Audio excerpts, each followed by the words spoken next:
what is the silver lining with HOCD? So, like I said before, this applies to pretty much all mental illnesses. The silver lining is learning how to deal with accepting the uncertainty in regards to HOCD will help you accept the uncertainty in every single other avenue of your life if, that is, you're doing it correctly.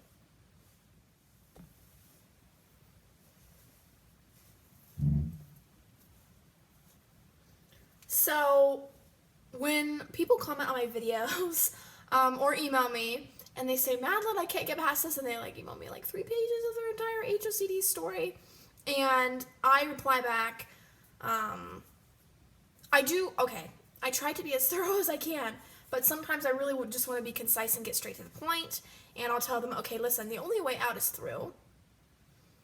Anything. For example, for anxiety issues, the only way out is feeling that. My dog is knocking. I can hear little pads plopping onto the floor. Anyways, I would suggest that you feel the anxiety head on. And I've noticed a lot of people, I am totally, myself included, avoid so much. If I had to describe OCD and mental illness in general, with one word, it would be avoidance. People with depression, they have emotional addiction to sadness, right? Or anger. And people with OCD, they have an emotional addiction to stress. And they have this, and I would like to figure out when I'm older if this comes from trauma or genetics or what, or both, because it could definitely be both. What makes people seek out wanting to feel stressed? And I know it doesn't seem like, it's like, I don't want to feel this way, but you're seeking it out on a conscious level. If you keep doing your compulsions and you keep wanting to check and find an answer, you are seeking out the feeling of stress and panic when you're ruminating, and then what you're feeling afterwards after you check and, say if you're reassuring and you get the answer that you want, which may or may not be true, you feel this feeling of relief. And I kind of want to touch on that because, trust me, I'll get to more of the silver lining in a minute. When you watch a horror movie with someone, and this always makes me think a little bit more when somebody tells me that their favorite genre is horror, because this is what I think, right?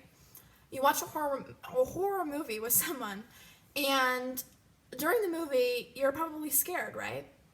Unless you're like a psychopath and you're not scared.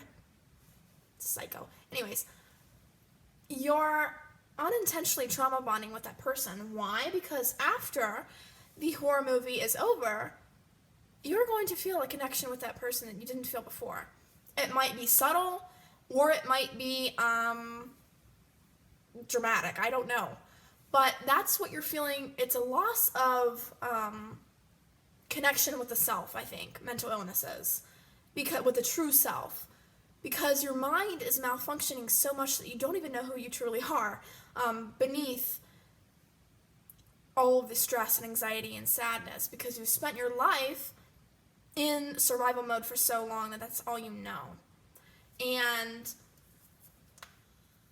when you check, you reassure, whatever, and you get the answer that you're looking for, subconsciously you think this is false, but you're thinking in your mind, part of you, the OCD part of you, is thinking, I just built a bit of self-trust.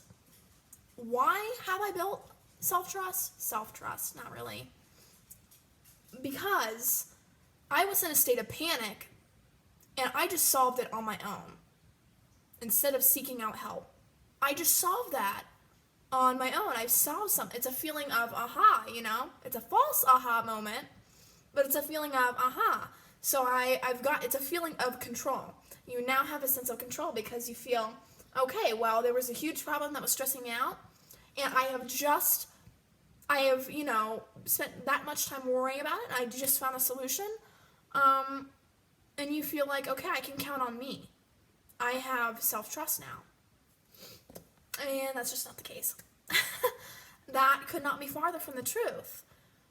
So the silver lining with HOCD, OCD, anxiety, depression, mental illness, is that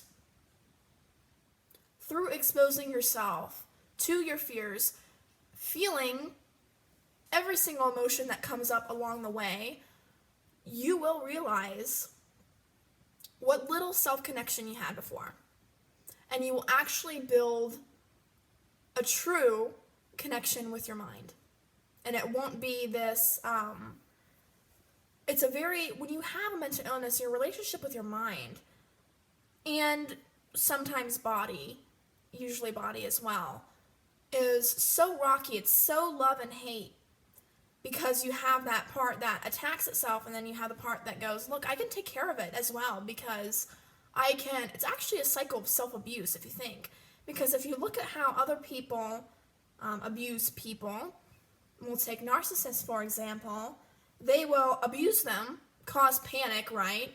And then all of a sudden there'll be this phase where, I think they call it like the honeymoon phase or something, in the cycle of abuse, where they will want to make up. And then it's all fine, for a little while, and then it comes right back. So that's exactly what you're doing to yourself. It's self-abuse. And that's kind of makes me think and just wonder, it probably is, OCD is either genetic, trauma-related, or both at the same time. Because why would somebody who takes care of themselves, has self-trust, self-reliance, self-connection, do that to themselves? And especially over and over again. When you know the whole thing is so irrational, you can't solve it. You can't get rid of the anxiety by avoiding it. You can't get rid of your depression by avoiding it either. Why would you keep yourself in that loop if you had all those things? So, healing your OCD, running towards your fears, accepting the uncertainty, the silver lining is that you build a connection with yourself that you never had before. And most people, I would argue, do not have.